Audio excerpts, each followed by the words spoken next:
กราบสวัสดีครับมิตรรักแฟนพระ FC ผู้มีอุปการะคุณทุกท่านพบกันอีกแล้วนะครับผมเป็นประจำยามค่ำคืนในช่วงดึกๆนะฮะก็แอบนะฮะลักลอบมาทุบ FC ในยามดึกๆนะครับผมใครง่วงๆมึนๆเบลอๆโดนทุบเลยนะครับผมดูแว๊บๆรีบแคปมาถามราคารีบโดนเลยนะครับผม ดึกๆนะครับนี่แหละครับสาเหตุที่ผมชอบมาลงดึกๆนะฮะเพราะท่านยังง่วงๆมึนๆกันอยู่นะครับผมถ้าตอนเช้าๆกลางวันอะไรเงี้ยท่านอาจจะแบบว่ายังแบบคือว่ามีสติสัมปชัญญะครบครันนะฮะครบถ้วนนะฮะพิจารณาแล้วพิจารณาอีกนะครับไม่โดนกันนะฮะสู้ดึกๆไม่ได้นะฮะดึกๆนี่ ง่วงๆรีบนอนแล้วซื้อๆไปปิดๆไป ตีนะครับผมก็วันนี้ก็จบภารกิจนะครับผมที่มหกรรมงานประกวดพระเครื่องที่เทศบาลตำบลหัวรออำเภอเมืองจังหวัดพิษณุโลกนะก็เป็นอีกหนึ่งงานใหญ่นะครับในระดับนี้เลยนะครับผมนี่ฮะผมเอาหนังสือมาด้วยนะครับผมครับนี่ฮะการจัดงานนะฮะกิจมศักดิ์นะครับผมนี่นะฮะการจัดงานพิพธสรรพสามิตนะครับก็บอกว่าผมบอก FC ว่าวันเนี้ยผมจะลองเอาพระส่งประกวดดูนะฮะหาพระที่เราคิดว่าเราเด็ดเราแท้ที่สุดนะฮะเอามาส่งประกวดดูนะครับผมจริงๆแล้วผมมองตรงแล้วไม่ค่อยอยากจะส่งประกวดเท่าไหร่นะครับเพราะมันเปลืองต้นทุนนะฮะพระเราแท้อยู่แล้วนะครับผมแล้วยิ่งเราเอามาขายไม่แพงด้วยนะฮะก็ไม่รู้จะส่งไปทำไมนะเพิ่มต้นทุนอีกองค์ละ300 บาทนะฮะ ไหนจะต้องมีการส่งใบประกาศกันอีกนะครับ F4 นะฮะเนี่ยฮะผลงานวันนี้นะครับเอามาอวดกันองค์เดียวนะฮะแท้ดูง่ายๆนะครับผมเนี่ยซื้อได้ในงานก็ส่งประกวดกันเลยนะครับเนี่ยแชมป์เลยนะฮะโบแดงนะฮะสงสัยจะส่งองค์เดียวไม่มีใครแข่งนะครับ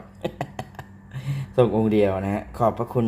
คณะกรรมการผู้ทรงเกียรติทุกท่านนะฮะพิมพ์นิยมเล็กวัดบางคลานนะครับแท้และชันหลวงพ่อเงินวัดบางคลานนะครับผมนี่นะฮะเป็นพระที่เล่นกันสากลแล้วนะมีลงหนังสือนะครับทั่วไปนะหนังสือของพระเครื่องของจังหวัดพิจิตรนะครับนี่นะสวยแชมป์โลกนะผมบอกได้เลยว่าองค์นี้สวยอภิมหาแชมป์โลกนะครับสมควรแล้วนะที่ได้ที่1มานะครับแบบนี้ไม่แท้ยังไงจะแท้นะครับ FC นะคือไม่ต้องส่งประกวดหรอกครับอันนี้นะฮะ ผมหลับตาแล้วเอามือคลำก็รู้ว่าแท้นะฮะเนี่ยสวยสมบูรณ์นะฮะพิมพ์นิยมมือรองนะฮะพิมพ์นิยมเป็นพิมพ์มือรองนะฮะเนี่ยโอ้โหสนิมขุมอะไรนะดูใต้ฐานเนี่ยครับผมจบท่วนทุกขบวนความของความเป็นพระแท้ความเป็นพระสวยนะครับผมนะฮะ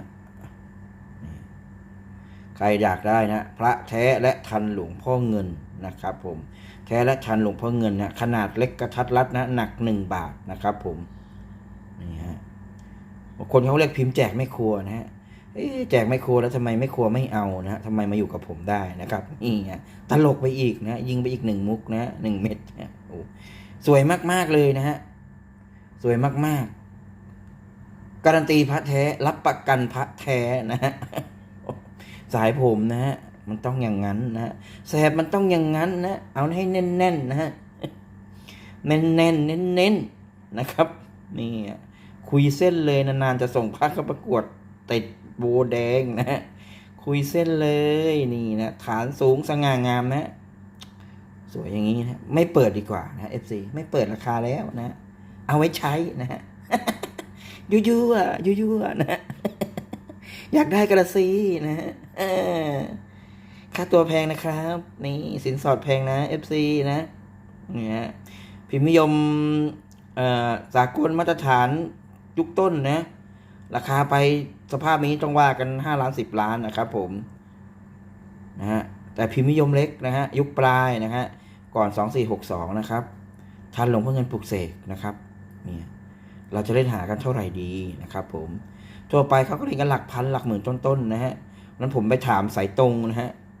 เท่าไหร่ละครับอาจารย์แบ่งเท่าไหร่ 15,000นะครับผมไม่มีรางวัลไม่มีการันตีนะครับ15,000โอ้ผมหลงขาย4,000 5,000มาตั้งนานนะฮะวันนี้จะทุบให้หนักเลยนะฮะ ใครใครหลุดรอดเข้ามาถามยามดึกนะฮะเอาให้ตาสว่างกันทีเดียวนะฮะ อย่าเล็ดลอดเข้ามาถามนะ นี่นะฮะนี่โอ้นี่นะผมมีหนังสืออยู่องค์นะที่เขาลงไว้ของบางคานะพิมพ์นี้เลยนะพิมพ์นี้เลยนะครับ FC นะฮะควรจะเป็นล้านนะพระอย่างเงี้ย FC นะโบแดงต่างหากนะโบแดงแสลงใจนะฮะเห็นโบแดงแสล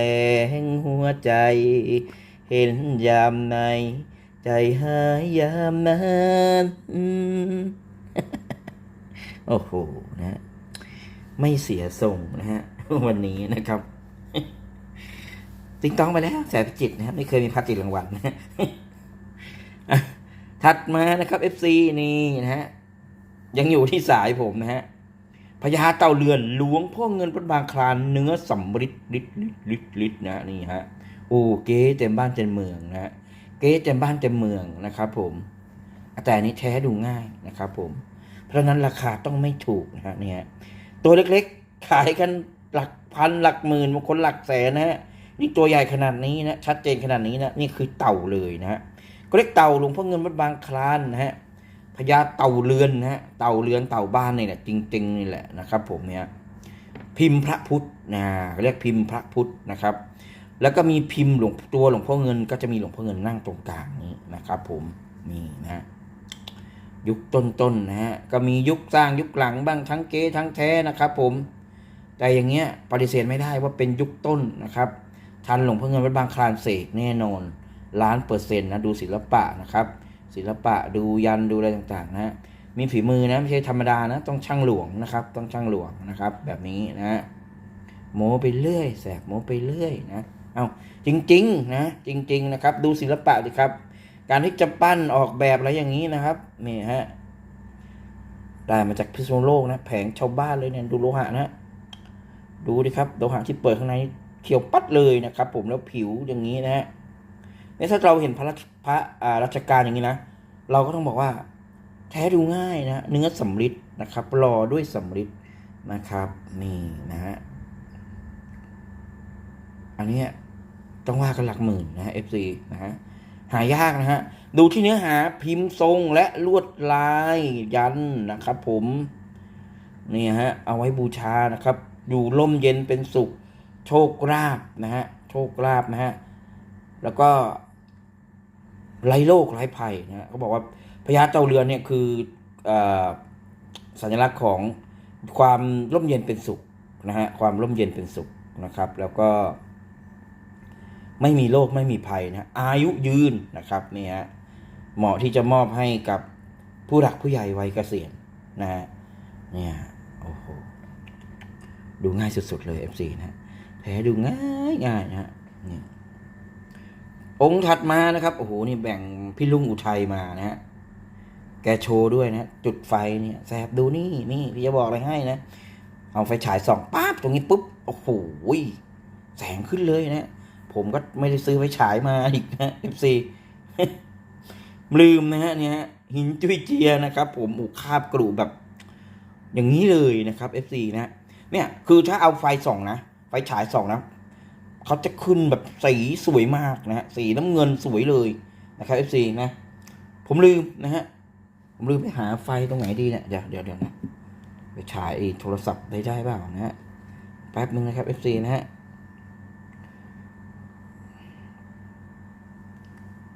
เดี๋ยวลองดูนี่ใช้โทรศัพท์นะไม่ได้อีกแบตหมดอีกนะแบตโทรศัพท์หมดอีกนะครับไม่มีอีกอะไรเนี่ยไม่ได้อีกนะ FC มาเอาอะไรพอยืมมายืมไปชายลูกชายนะฮะนี่สู้ไม่ได้ฮะ สู้ไฟไม่ได้ สู้ไฟไม่ได้เหรอนี่ FC นี่ดูเห็นไหมนี่ก็ยังดีนะแต่จริงๆว่าพี่ลุงนี่นะฮะโอ้โหนี่ฮะส่องไปแล้วนะมีครับมหัศจรรย์เลยนะฮะนี่เป็นไงล่ะครับนี่นะครับนี่เขาบอกอย่างนี้นะแซ่บพี่ลุงทำให้ดูเลยนะพี่ลุงอุทัยนะฮะทำให้ดูนะนี่ต้องอย่างนี้นะแซ่บนี่นะฮะ ส่อง ถ้าปิดไฟจะเห็นชัด ถ้าปิดไฟจะเห็นชัดลองปิดไฟลูกชายเราปิดไฟนะฮะมานี่นะฮะโอ้โหเป็นไงล่ะแพรวๆเลยลูกเล่นแพรวๆเลยเหมือนเล่นกลเลยนะ FC นะรอกันอีกแล้วแสบนะฮะพลาสติกก็เป็นอย่างนี้แหละหินทั่วไปก็เป็นแบบนี้เอาโอเคแสบก็เล่นกลไปหลอก FC ไปนะยามค่ำคืนให้ตื่นตะลึงกันไปนะฮะบางคนในหูตาแจ้งเลยใจเย็นนะฮะผมยังไม่ลงคลิป ดูปั๊บพิจารณาก่อนนะไม่ใช่รีบโทรมารีบปิดเลยนะ50,000 45,000เลยไหมล่ะแซบไม่โดนนะโดนกันเท่าไหร่49,000โอเคไม่เอาแล้วนะไม่น่าไปดึงเลยนะถัดมานะครับ FC นี่หลวงพ่อพระพุทธชินราชนะวันนี้นะด้วยพรหลวงพ่อพระพุทธชินราชเลยนะฮะงานก็สำเร็จรุ่ร่วงไปได้ด้วยดีนะเล่นเอาประธานจัดงานประธานหน่วยงานของเรานี่เครียดเลยนะเห็นผลมานะครับผม ลงทุนไปเยอะนะครับผมจนผมสบายตัวนะฮะผมได้ค่าจ้างมาแล้วนะ ก็เลยขอพรหลวงพ่อพุทธชินราชนะครับผมนี่ฮะ ได้ขอพรหลวงพ่อพุทธชินราชนะ2 วันนี้ปาฏิหาริย์มากเลยนะ F4 นะเขาบอกว่าพายุเข้านะเขาบอกว่าพายุเข้าอะไรโนรูอะไรเงี้ยฮะแต่ว่าเขาบอกว่าวันเสาร์ที่นี่จะหนักเลย แต่วันเสาร์นะปลอดโปร่งเลยนะฮะฟ้าแจ้งจ้างปางเลยฟ้าแจ้งจางปางเลยนะครับ F4 นะฮะนี่เรื่องจริงนะที่หัวรอพิโลกเนี่ยนะฮะทั้งที่เป็นจุดเรียกว่าท่านไปดูพยากรณ์นะแดงเลยนะฮะแดงเลยนะคือเรียกว่าตัวแดงนี่คือมีความซุ่มเสี่ยงมากคือยังไงโดนพายุหนักแน่นอนเนี่ยแต่ปรากฏว่าพิษณุโลกวันนี้เงียบกริบนะฮะเมื่อวานไม่มีฝนเลยนะครับไม่มีฝนเลยนะฮะพี่น้องแผงจยุทธก็นั่งขายกันสบายใจนะฮะท่วมกันไปนะฮะลำพังผมเดินซื้อขหลายหมื่นแล้วนะครับ เขาท่วมแต่ผมติดมือนะครับผมนี่นะปี 2500 นะฮะแท้ดูง่ายๆนะครับ FC นะฮะเนี่ยเขาเรียกพิมพ์หน้ายักษ์เลยนะครับหน้ายักษ์นะฮะหายากนะฮะเนี่ยพิมพ์เนี่ยหายากนะฮะทั่วไปเขาขายกัน1,000 กว่าบาท 2,000 นะฮะอันนี้ผมอยากขายแพงๆหน่อยนะฮะขอ 3,000 นะฮะ FC นี่นะครับแท้ดูง่ายๆการันตีความแท้นะครับผมแท้ดูง่ายๆเลยนะครับผม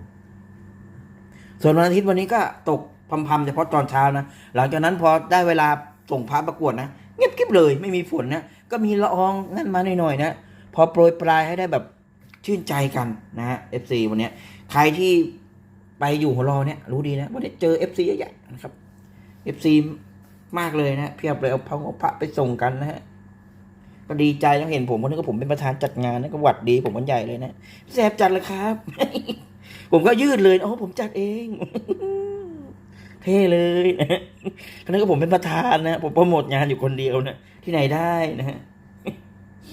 ผมเป็นขี้ข้าเขานะครับผมเขาจ้างผมไม่ทำนะนี่นะครับ อันนี้เบี้ยนะฮะเบี้ยแก้นะครับผมเกจิไหนไม่รู้นะฮะก็ได้นี่นะครับตอน2 วันนี้นะครับซื้อเยอะนะครับ FC ซื้อเยอะมากนะซื้อเยอะมากพระเนี่ย2 วันเนี่ยโอ้โหนะฮะวันนี้ก็แบบไหนๆก็ส่งแล้วประกวดส่งไปเยอะเลยนะครับส่งไปเยอะเลยนะครับผมนี่แต่ก็ยังไม่เปิดเผยนะว่าส่งอะไรบ้างนะฮะติดทุกองค์นะฮะระดับนี้แล้วนะครับผมระดับนี้แล้วนะส่งประกวดต้องติดทุกองค์นะครับผมมีองค์หนึ่งที่คาใจนะครับทุกคนอยากรู้อยากดูนะที่ว่าผมจะส่งประกวดเนี่ยแต่ผมยังไม่แน่หรอกเดี๋ยวผมส่งประกวดหลายๆงานให้ได้หลายๆโบก่อนนะเอาให้หนักนะฮะโบละล้านนะครับผมขายกันโบละล้านไปเลยนะครับผมขายกันโบละล้านนะครับ FC นี่ สุดยอดสุดติ่งกระดิ่งแมวนะโอ้โหนะถัดมานะครับโอ้โหนี่ส่งไม่ทันนะอันนี้นะฮะจริงไม่อยากส่งนะฮะกลัวกรรมการก็ไม่รับ ซื้อฟุกได้มานะจากชาวบ้านเลยนะเนี่ยแผงชาวบ้านเลยผมชอบนะเวลามีงานพิษณุโลกเนี่ยแผงเยอะของแยะนะมาแล้วต้องได้ซื้อได้ขายนะครับนี่ฮะเขาเรียกอะไรหนุมานนะหนุมานนี่ครับผมไม้แกะนะครับโอ้โหเก่าเก่านะครับ FC นะฮะนี่นะ FC เริ่มสงสัยได้วันนี้แซบไปโดนอะไรมานะ ก็มีแบบว่าซึมๆมั่งนะง่วงๆมั่งอะไรมั่งนะครับผมง่วงๆเครียดๆมั่งเรื่องโน้นเรื่องนี้นะครับ โดยเฉพาะเรื่องฝนนี่แหละนะครับผมนะฮะนี่นะครับโอ้โหสุดยอดศิลปะการแบบนะ3 4 5 6 7 8 9 10นี่แลบมือแลบเท้านะ10เลยนะนี่10เลยนะครับผมนี่สุดยอดของการแกะแล้วนะ FC นะฮะสวยงามนะครับสวยงามจริงๆนะเก่าด้วยนะฮะวันนี้มีแต่ของแบบเน้นๆเลยหนักๆทั้งนั้นเลยนะฮะ FC ถัดมานะครับนี่หลวงพ่อเดิมนะพิมพ์เหรียญเงินนะพิมพ์สี่เหลี่ยมนะลงรักนะเก่ามากๆนะ FC เนี่ยอันนี้อะไรเนี่ยคราบใครขี้ยุงเกาะเก่าเก็บหรือเปล่านะโอ้โหนะเก่าจริงๆนะ FC นะอันนี้หลอกกินตับนะอาจารย์เวียงห้วยแถลงมานะผมก็หลอกเขาพี่เวียงนั่นตุ๊กแกอยู่ตรงโน้นพอเขาหันไปดูปั๊บผมก็จิบอันนี้ใส่กระเป๋ามาเลยนะฮะ ไม่ใช่อย่างงั้นนะไม่ใช่อย่างนั้นนะครับสิหยอกกันหยอกนะฮะอาจารย์เวียงนะฮะโอ้โหสุดยอดเลยนี่ฮะอย่าลืมไปสนับสนุนช่องแกนะเวียงห้วยแถลงนะฮะหนุ่มสองแควนะนี่ผมแนะนำเลยเพื่อนพ้องน้องพี่ผมนะฮะอีกคนก็ไอ้ลูกชายผมนะเจ้าพริกพิจิตรนะฮะส่องพระมือใหม่หัดส่องพระนะฮะไปติดตามกันนะนั่นไปนะฮะช่องมือใหม่หัดส่องนะฮะมือใหม่หัดส่องก็เอาพระที่ผมแบบว่าลูกค้าต่อกันไม่โดนอะไรติดมือนะฮะเอาไปโชว์ในสไตล์ของเขานะในสไตล์ของเขานะครับอันนี้ก็แบ่งอาจารย์เวียงมานะไม่ได้จิกมาแกมาหรอกนะโดนมาหลายตังค์เหมือนกันนะระดับอาจารย์เวียงนี่จะไปหลอกแกไม่ได้นะฮะสวยคลาสสิกผมไม่เคยเห็นสักทีนะพิมพ์อย่างนี้นะครับFCนะฮะสวยนะทันไม่รู้แต่เก่าอ่ะ FC นะเป็นเงินไม่รู้ก็เป็นอะไรเป็นแผ่นเงินอ่ะ FC นะฮะเก่ามากเก่าจริงเก่าธรรมชาตินะครับผมมีแต่ของแพงๆทั้งนั้นเลยวันนี้ FC นะวันนี้นะเบียดมานะครับผมซุ้มกอนะฮะพิมพ์เจ้าเงาะนะครับอันนี้ไม่ได้พระพี่บุญลือนะซื้อได้ในงานนะครับแหมอยากจะส่งประกวดลองดูซะเหลือเกินนะองค์นี้นะครับผมนี่ฮะแต่ไม่กล้านะกลัวเขาไม่รับนะ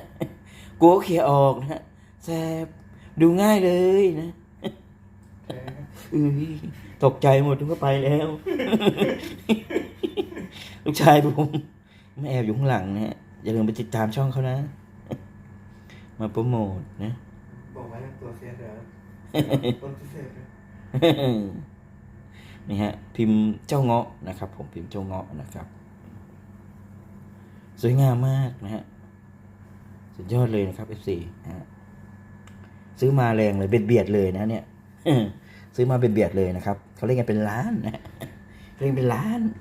ผมซื้อมา300นะซื้อมาเบียดเลยแสบเบียดอะไรสุดท้ายนะครับ FC นี่นะฮะความภูมิใจเลยนะฮะของชาวพระเครื่องรางจังหวัดพิจิตรนะครับผมนี่ดูนะ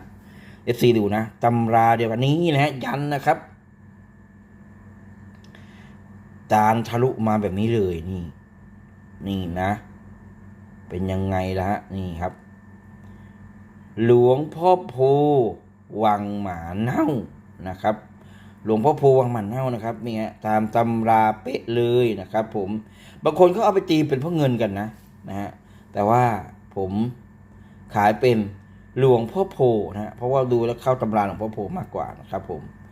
ซื้ออาจารย์ชายวังกะดีทองมานะครับอันนี้นะฮะสวยงามมากนะตะกุดเนี่ยเรียกอะไร3 กษัตริย์นะน่าจะเป็นตะกั่วทองเหลืองทองแดงนะครับผม อย่าไปตีหลวงพ่อทบกันนะฮะถูกนะอย่าไปตีสายบ้านเราต้องตีหลวงพ่อโพหลวงพ่อเงินนะฮะเนี่ยรอยมัดรอยเกงกันไว้นะเนี่ยนะครับผม